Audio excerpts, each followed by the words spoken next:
না না আপনি বলেন, বলেন বলেন। না না না, আরে বলেন না আপনি। বসে শুনি, শোনার জন্য সুন্দর দরকার। না না বলেন আপনি, না, না, ফর্মালিটি আপনাদের শেষ করেন তারপরে আমি বলি। আপনি বলেন। না না না, ফর্মালিটি শেষ করেন। না না না, বলেন না, আমি তো চলে যাব এখন। আপনি বলেন, লোক আমি চলে গেলে তো উঠা যাবে লোক। না আপনি বলেন, আমি শুনবো, ওয়াজ শুনতে আসছি। আরে ভাই আপনি বলেন না, আমি যেটা আমি চলে যাব এখন, আমি চলে যাব আপনি বলেন, আপনি বলে চলে যান, আমি বসলাম। চলে যাব। আপনি যতক্ষণ ওয়াজ করবেন আমি ততক্ষণ বসবো। না আমার সময় শেষ, আমার সময়টা শেষ। আপনি বলেন। মিলন ভাই চলে গেলে লোক চলে যাবে। এই,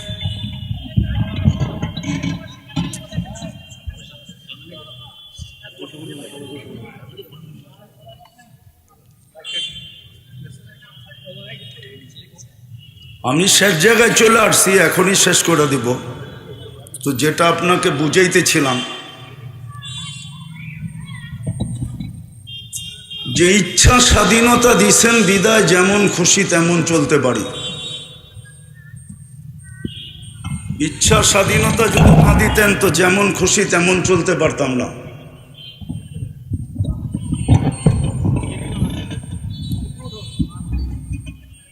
লাগবে না লাগবে না, আর করতে হইব না, সরো এখান থেকে।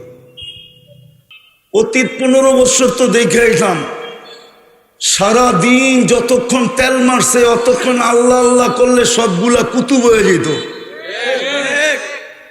সারা দিনে তো একবার আল্লাহ আল্লাহ করে নাই। দেখলাম তো মিডিয়াওয়ালাদেরকে তেল মারতে মারতে তেলের দাম বাড়ায় দিল। এখন আবার স্বৈরাচার বলতে বলতে গলা শুকায় দেয়, একটু পরে পরেই দেখি আবার পানিও খায়। মিডিয়া দেখেন না পানি খেতে, এটার নামই তো দুনিয়া। জমিন তো এটাই বলে, অনুমতি দেন না সাইজ করি দেখি কোন কোয়ালিটির। শুধু জমিন বলে না, কুল্লা ইয়াউমিন আওয়াল বাহরু ইস্তাযিনু রাব্বা। সমুদ্র বলে আল্লাহ অনুমতি দেন না সাইজ করি। সব তো আপনার ভোগ করে। অস্তিত্বটা কে দিছে? আপনার ভিতরে কোয়ালিটি কে রাখছে? মেধা কে দিছে? যোগ্যতা কে দিছে? লালন পালন কে করে? কয়বার আল্লাহ বলি? সব আল্লাহর দেওয়া, আল্লাহই করে। রাগ হয়ে যাবেন বললে তো রাগ হয়ে যাবেন, বলবো। অতীত 15 বছর একটা কথাই বলছেন, আল্লাহ নামাইলে নামবো, নাইলে কারো নামানোর ক্ষমতা নাই। কিন্তু আল্লাহ ওই ল্যাংটা পোলাপান্ডে দিয়ে নামায় দেখায় দিছে। একটু বোঝেন, মাথার ব্রেন দিয়ে কাজ করেন। ছাত্র কি এটি তো ল্যাংটা, ঠিক না? ছাত্র তো এখনো লঙ্গি খুললে কেউ কিছু বলে না, ঠিক না? ছাত্র তো, ঠিক না? ল্যাংটা পোলাপানি তো নামায় দেখায় দিছে, ঠিক না? না আমরা নামাইছি? আপনারা ওই ল্যাংটা পোলাপান গুলা দিয়ে নামাইছে আল্লাহ। তারপরে যদি হুশ না আসে আর কবে আসবে? চলে যাব। আউযুবিল্লাহি মিনাশ শাইতানির রাজিম, বিসমিল্লাহির রহমানির রহিম। ওনাকে খুশি করার জন্য কোনো কথা বলার মানসিকতার লোক আমি না। আমরা যেহেতু একটা পর্যায়ে অবস্থান করি, সঙ্গত কারণে বহু জায়গায় আমাদের প্রধান অতিথি করে।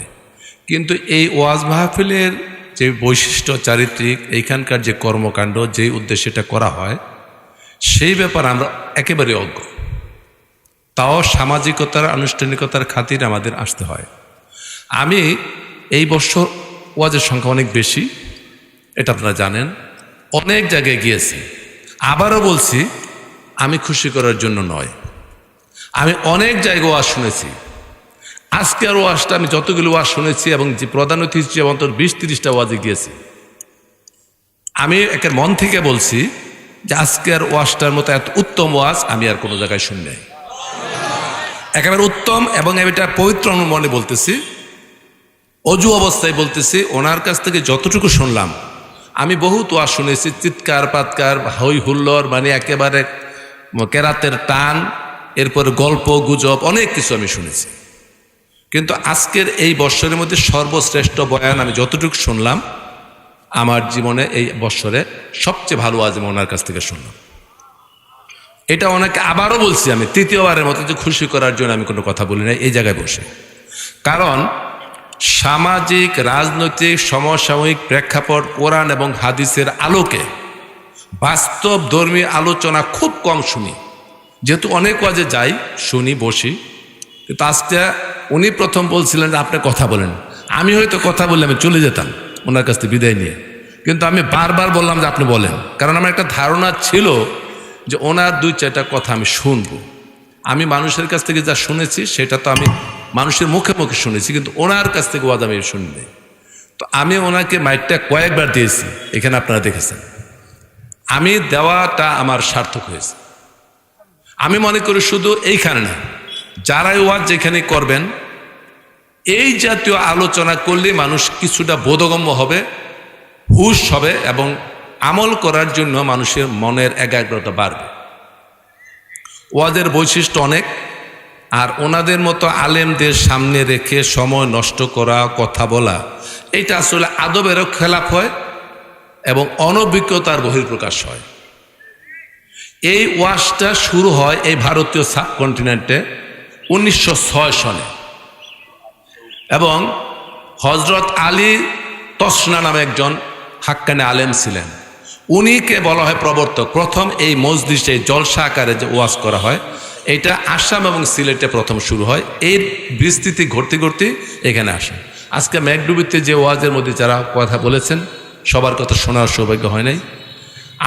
উনি কয়েকটি দিক নির্দেশনামূলক কথা বলেছেন, যেটা থেকে রাজনীতিবিদ হোক, ব্যবসায়ী হোক, আর যাই হোক, যে পেশায় আছি না কেন, আমরা প্রত্যেকের শিক্ষণীয় অনেক কিছু আছে। একটা কথা বলে শেষ করব, এটা রাজনীতি না, এটা ধর্মের সাথে সম্পৃক্ত।